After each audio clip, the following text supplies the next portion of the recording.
আলহামদুলিল্লাহ। শফিকুল ভাই, এই যে এখানে কলটা যখন লাগাইছেন, এটা কি উদ্দেশ্যে লাগাইছেন? মানে ভাই এখানে যে এই কলটার কথা বলছেন, হয় কলটা এই কলটা লাগাইছি।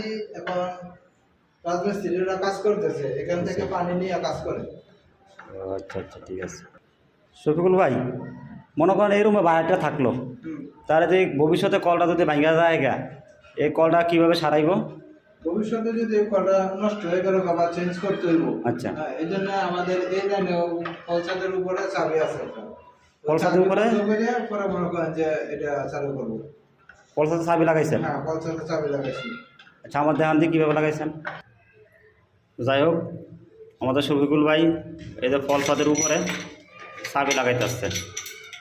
আমরা প্রত্যেকটা বাথরুমের কলসাদের উপরে একটা করে চাবি দেই।